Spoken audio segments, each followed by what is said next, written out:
Baik, bismillahirrahmanirrahim. Assalamualaikum warahmatullahi wabarakatuh. Nah, pada kesempatan kali ini mata kuliah Logika Faji. Ini di pertemuan pertama setelah UTS, di pertemuan ke-8. Dan mungkin mata kuliah Logika Faji ini akan ada praktikumnya. Jadi, kedepannya mata kuliah ini kita akan membahas beberapa materi mata kuliah dan nanti ada pembahasan tentang praktikum. Gitu ya. Jadi mata kuliah dan praktikum di satu videokan. Gitu ya. Dan memang praktikum itu pertemuannya itu 7 kali, ya, 7 kali, dan untuk terakhir dari sekarang sampai sebelum UAS itu sama 7 kali. Jadi disatukan saja mata kuliah logika Faji dan praktikum. Ya. Nah, mungkin namanya akan seperti itu. Nah, untuk praktikum, eh, sebenarnya logika Faji ini bisa diterapkan di berbagai macam platform atau berbagai macam aplikasi, mungkin atau bahasa gitu ya. Entah itu di Arduino atau di MATLAB yang paling sederhana, tapi untuk praktikum kita akan menerapkan di Python gitu ya.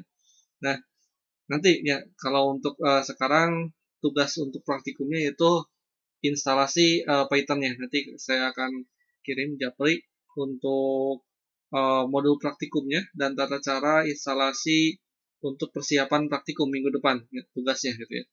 Nah, kita akan masuk ke materi, flashback dulu. Nah, logika Faji seperti yang kita ketahui ini merupakan perluasan dari logika Boolean, ya. Jadi teori peluang matematika diskrit, jadi pengembangan dari sebuah matematika diskrit yang memang mengenai samarnya suatu keputusan.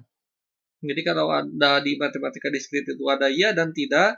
Nah, keputusan itu ada ragu-ragu antara iya dan tidak gitu ya. 0, atau 0,5 gitu atau 0,6 itu ada eh, kesamaran di sana ya. Nah, logika Faji ini pada umumnya diterapkan pada masalah yang mengandung unsur ketidakpastian atau uncertainty ya, atau ketidaktepatan atau inferences ya, noise atau sebagainya ya. Nah, logika Faji ini dikembangkan berdasarkan bahasa manusia yang bahasa alami dan presisi untuk menekankan pada makna atau arti yang signifikan ya. Nah, apa arti presisi dalam kehidupan nyata ya?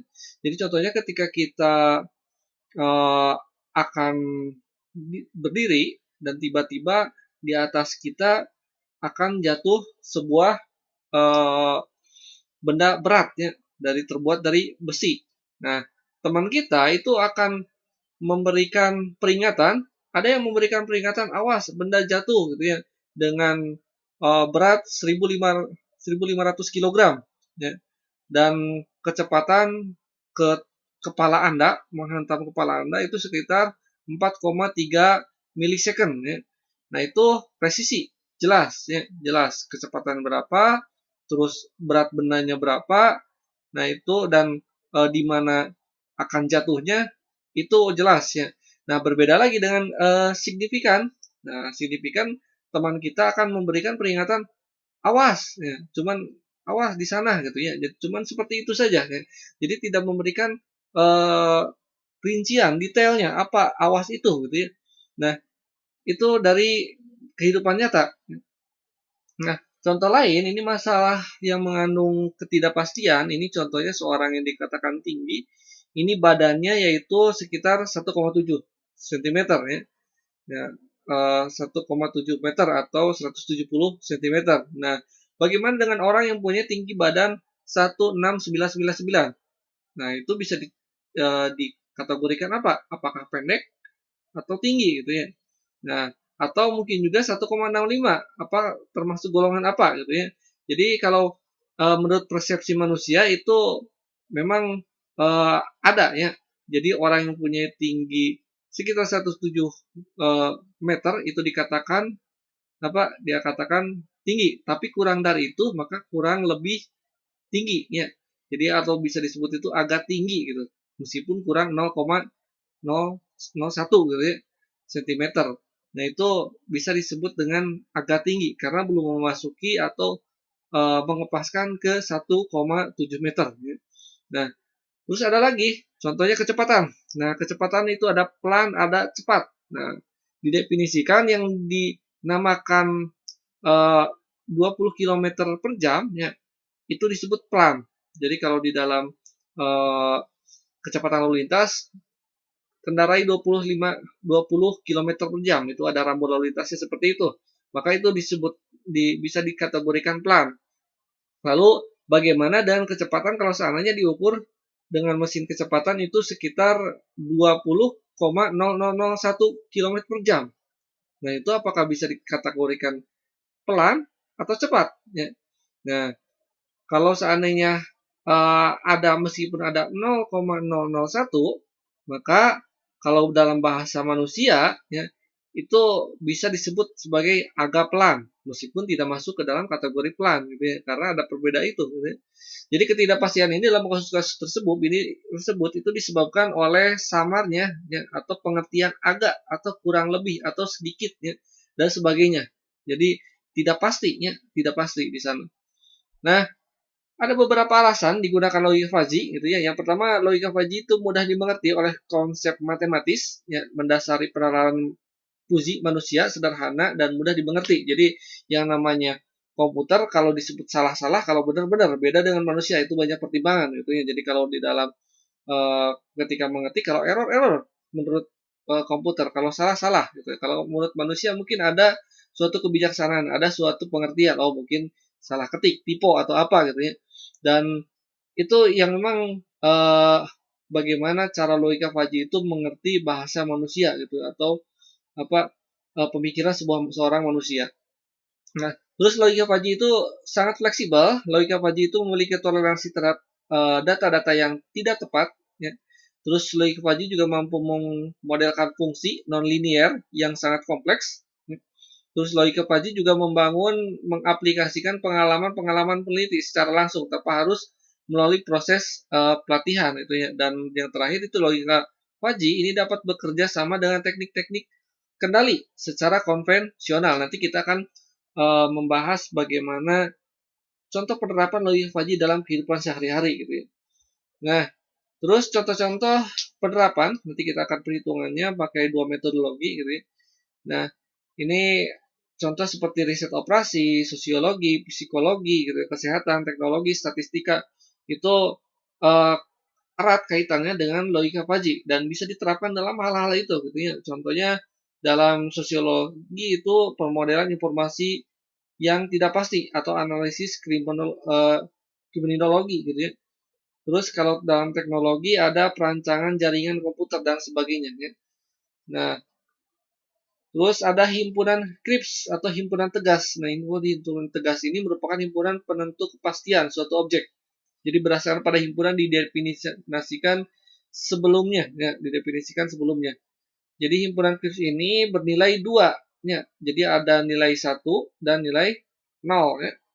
Jadi kalau objek 1 itu adalah anggota dalam suatu himpunan, sedangkan 0 itu adalah tidak menjadi anggota sebuah himpunan. Ya. Nah, himpunan fuzzy ada himpunan samar yang berbeda dengan CRISP. Ya. Jadi himpunan fuzzy merupakan himpunan penentukan suatu objek yang berada dari dua bagian yang berbeda yang tadi. Ya. Jadi himpunan fuzzy ini bisa dikategorikan memiliki dua atribut yang bisa disebut dengan bisa dibagi dengan linguistik dan numeris. Jadi himpunan fuzzy ini kalau dari sisi linguistiknya contohnya penamaan suatu grup mewakili suatu keadaan atau kondisi tertentu dengan menggunakan bahasa alami atau numerisnya suatu nilai yang menunjukkan ukuran suatu variabel tertentu. Ya. Nah, terus ada komponen-komponen fuzzy-nya. Ya. Mungkin pernah dibahas sebelumnya, ada seperti contoh umur, temperatur, itu variabelnya, terus semesta pembicaranya seperti umurnya 0, sampai sekian gitu, atau temperaturnya minus sekian sampai sekian gitu ya. Terus ada domain ini adalah keseluruhan nilai yang diizinkan ya. Jadi contohnya boleh dioperasikan suatu himpunan, contoh umur itu ada umur muda 0 sampai 5 atau dewasa 20 sampai 55 gitu ya. Itu domain penentuannya gitu ya. Jadi marginnya gitu ya. Nah, terus ada fungsi keanggotaan. Ini lebih kepada fungsi kurva menunjukkan pemetaan titik dari nilai keanggotaan yang sering memang disebut sebagai anggota interval. Nah, ini representasi dalam kekuatan Fuji mungkin perhitungan-perhitungan itu sudah kita bahas seperti linear naik, nurun, kurva segitiga, trapesium, ya, sigmoid, phi, beta, Gauss, dan segala macam itu kalau secara garis besar memang uh, yang yang paling dasar itu dari kurva linear naik dan turun, ya. Nah, yang kesananya itu campuran-campuran dari sana. Nah, terus ada sistem inferensi. Ini sistem inferensi ini merupakan penarikan kesimpulan dari kaidah Fuzzy, ya. Jadi minimal ada dua kaidah Fuzzy yang memiliki nilai tegas atau creep value. Contohnya input inferensi dan output inferensi. Nah, proses dalam Fuzzy ini ada fujifikasi, operasi logika Fuzzy, implementasi, agregasi, dan defujifikasi. Ya. Terus metodenya ada Madami, Sugeno, dan Tsukamoto. Kita akan membahas dua hal. Kalau Tsukamoto itu sudah, ya. Kita akan membahas dari perbedaan Mamdani dan Sugeno. Nah, contoh penerapan logika Fuzzy, ya. Ini kita bahas dalam kehidupan nyata, penerapan logika Fuzzy dalam kehidupan nyata. Contoh di sebuah kampus itu terdapat beasiswa.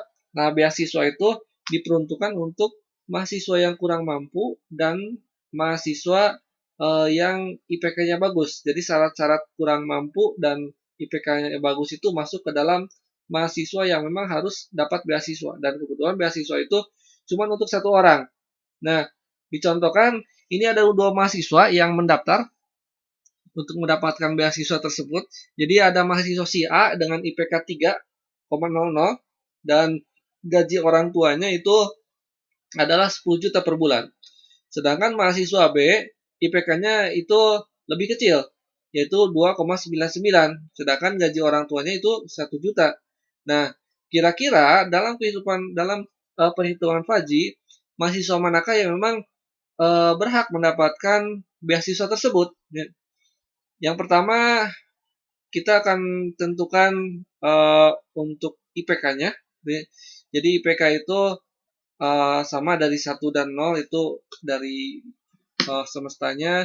Kalau dikatakan buruk itu ada dari 2,75 ya, sampai sekian itu. Terus ada kalau dari cukup itu dari 0-nya ada 2 sampai 3,25 gitu ya. Dan batasnya ada sampai 4 di sini. Nah, diketahui mahasiswa A itu mempunyai IPK 3. Maka kalau IPK 3 itu kira-kira kalau dibuat itu sekitar dari sini gitu ya, dari sini. Dari dalam perhitungan pakai X sama dengan min X kurangi C plus C min B gitu ya. Dan X sama dengan X min A per B min A gitu yang kemarin kita bahas gitu ya. Nah, kira-kira di sini. Nah, ini garisnya yaitu bisa disebut sebagai IPK-nya cukup dan bagus. Ya. Jadi masuk antara dua-duanya, antara cukup dan bagus. Nah, terus tentukan juga gaji orang tua. Jadi gaji orang tua itu dari mulai 0 sampai 12 juta gitu ya. Jadi kalau dari 1 dalam himpunan 1 itu berarti sedang, kalau kecil itu sampai 3, kalau dari 0-nya itu kecil itu dari 3, tapi kalau dari satunya itu kecil itu dari 1 gitu ya. Nah, itu ada titik samarnya di sini. Nah, diketahui mahasiswa itu mempunyai penghasilan orang tuanya itu sekitar 10 juta. Berarti di sini. Nah, 10 juta itu masuk ke garis linear 0,4 ya, dan 0,6 di sini. Jadi ada dua perhitungan. Nah, di dalam sangat besarnya yaitu 0,6, tapi di skala besarnya yaitu ada 0,4. Nah, dengan perhitungan yang kemarin sudah kita bahas ya. Nah, lalu dilakukanlah fujifikasi untuk mahasiswa A.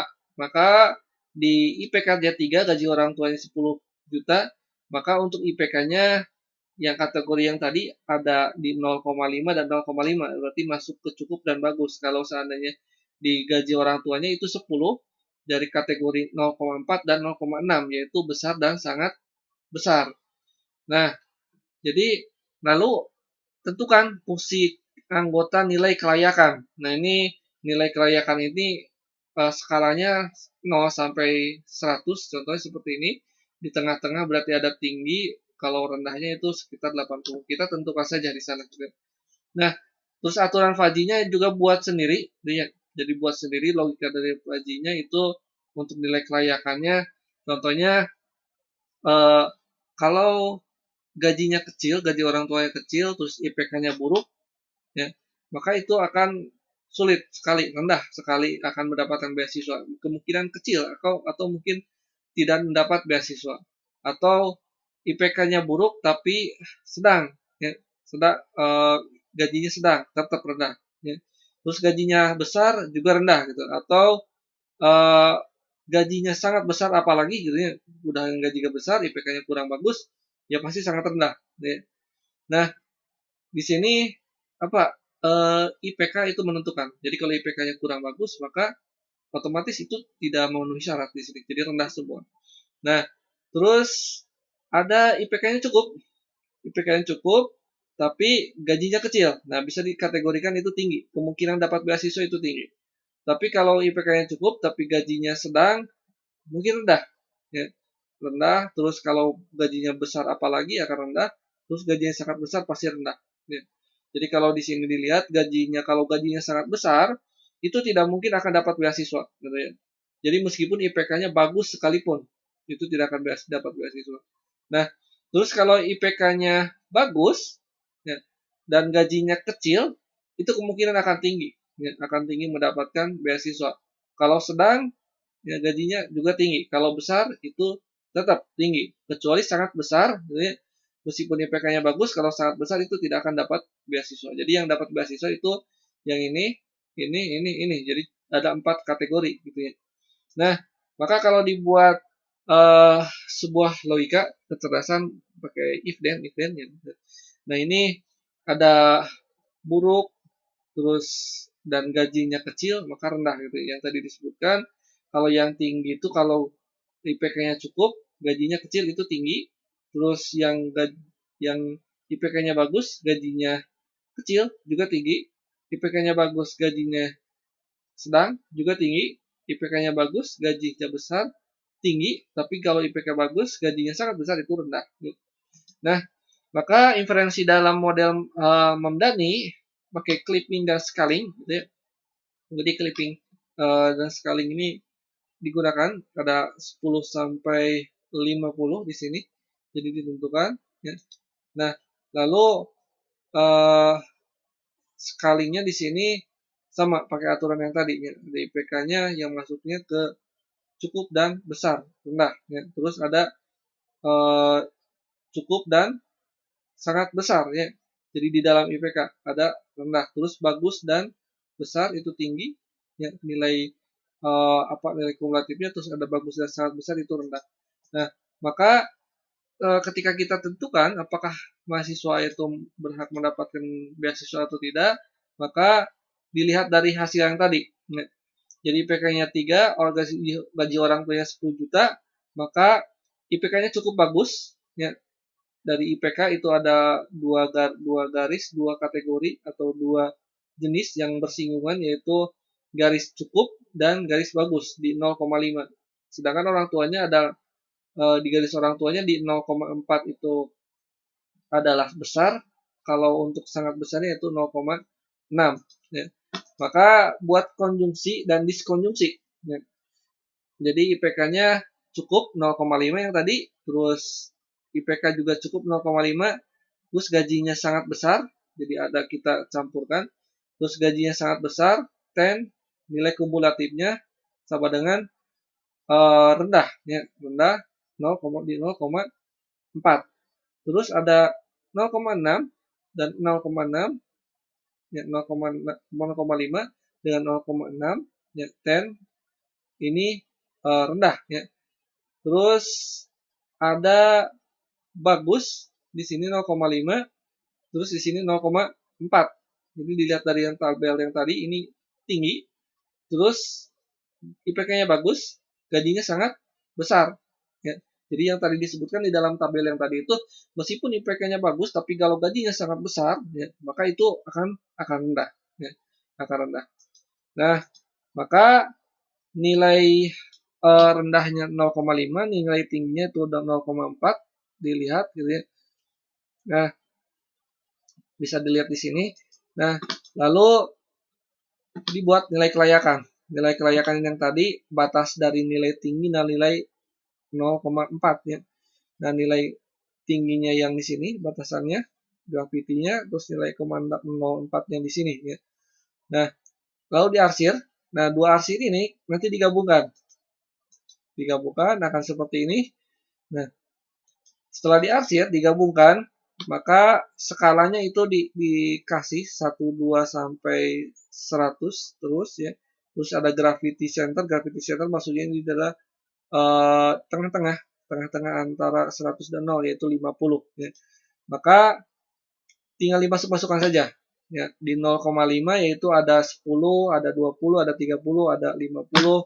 Ya, ini terus ada 60. 60 di 0,5. Lalu dikalikan 0,5. Jadi perhitungan yang tadi yang ini yang di tinggi itu dikali 0,5 plus 70 ini bagian di sini.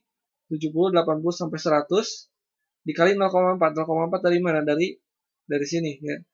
Terus di sini ada 6, 0,5 dan di 4, 0,4 ya. Di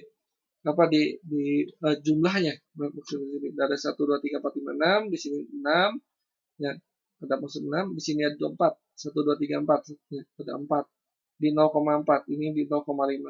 Maka ketika diperhitungkan ini 105 plus 136 dibagi 4,6, maka nilainya ada 52,39. Itu yang A, baru yang A ya.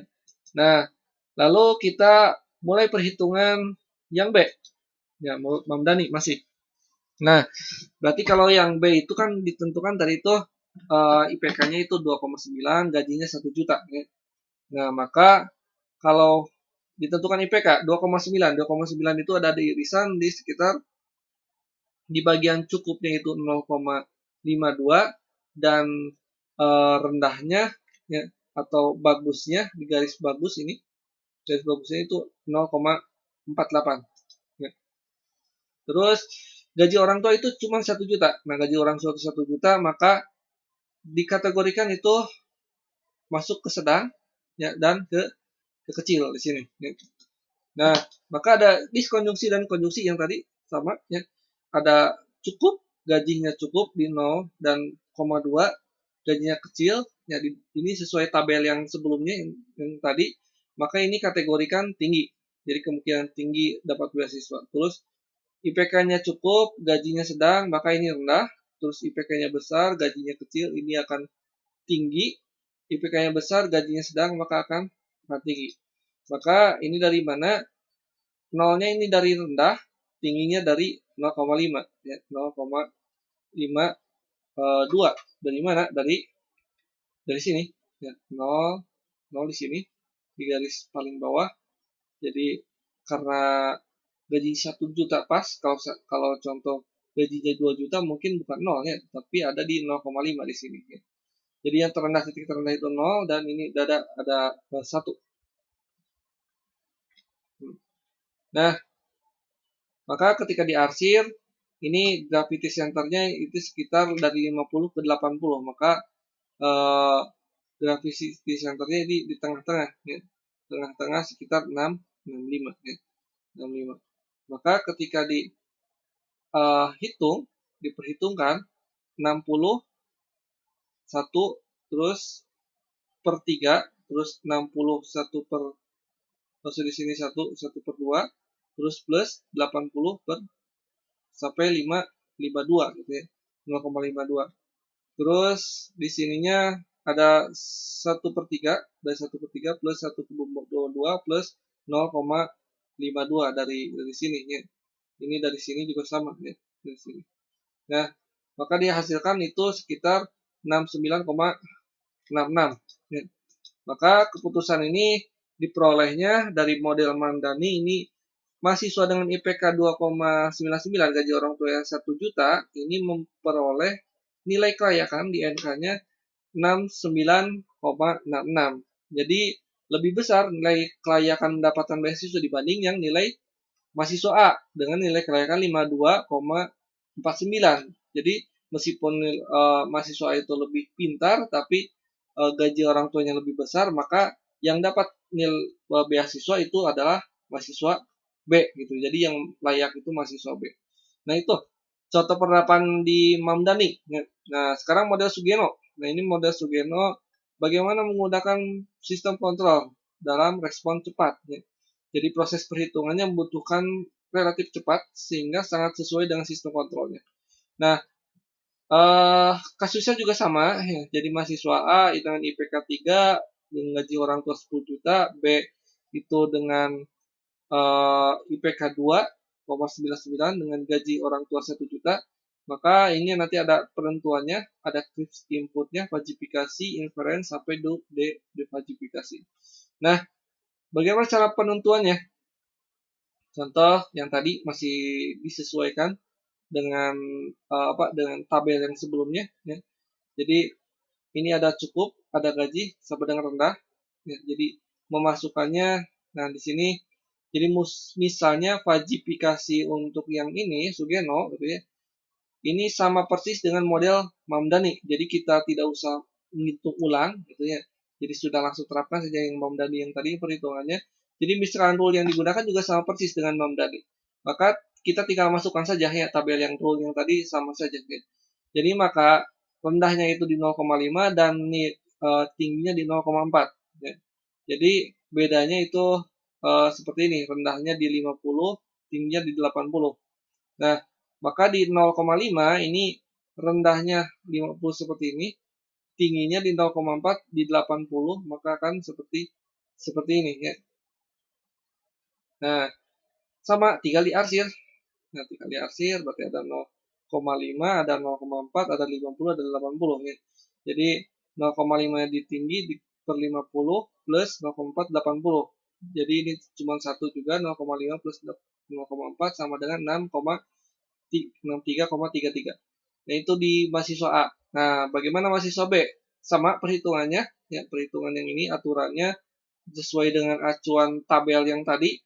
Nah, terus rendah di 0 sama, tingginya di 0,52. Nah, arsirnya tingginya berarti 0,52 sampai ini, dan di rendah yaitu 0 ya di sini ya, 0 langsung ya, tanpa ada arsir. Maka kelayakannya 0 kali 50 plus 0,52 kali 80 sama dengan ini sekitar 80. Maka keputusannya ini menggunakan model Sugeno, mahasiswa dengan IPK 2,99 gaji orang tua 1 juta per bulan ini memperoleh nilai kelayakan yang lebih besar 80 dibandingkan dengan mahasiswa A ya, yang sebesar nilai kelayakannya 63,33 ya. Jadi sama ya, keputusannya menggunakan model yang ini juga, itu yaitu mahasiswa B yang layak mendapatkan beasiswa. Nah, ini penerapan perbedaan Sugeno ya, Sugeno dengan yang sebelumnya ya. Nah, kalau Sukamoto tidak, nah, ini Mamdani, ini Sugeno. Kalau Sukamoto tidak. Nah, jadi perbedaan dari Mamdani dan Sugeno. Jadi nilai kelayakannya kalau dari Mamdani ini perbedaan dari A dan B itu sekitar selisihnya 17,72, sedangkan Sugeno itu sekitar 16,67. Ya. Jadi ya seperti itu ya. Jadi mau pakai metode apapun, ya mungkin akan cuma beda selisihnya saja, tapi keputusannya tetap di mahasiswa B yang mendapatkan beasiswa.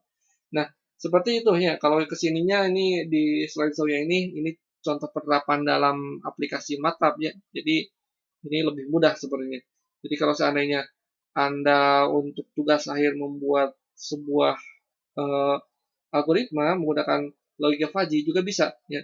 Menggunakan MATLAB bisa atau menggunakan Python juga bisa. Jadi silahkan kalau mau dipelajari gitu ya MATLAB. Tapi untuk praktikum itu pakai Python ya. Ini sebenarnya yang paling mudah untuk MATLAB ya. Nah, tugasnya untuk praktikum. Nah, tugas untuk praktikum nanti silakan buka buku pedoman praktikum, nanti akan saya kirim kirim japri ya langsung. Nah, ini buku pedomannya. Nah, tata cara penulisan laporan juga ada di sini semua ya. Terus teorinya ada di sini ya, teori singkatnya untuk Faji.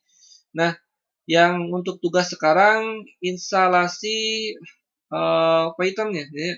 Jadi nanti download Anaconda-nya ada ini di situsnya gitu ya. Terus setelah di-download, diinstal ya. Diinstal. Nah, setelah selesai, kalau menggunakan notebook maka harus pakai sama ya menggunakan Jupyter. Nah, terus di sini nanti ada petunjuknya menggunakan Python 3 gitu ya. Terus ada ceknya. Terus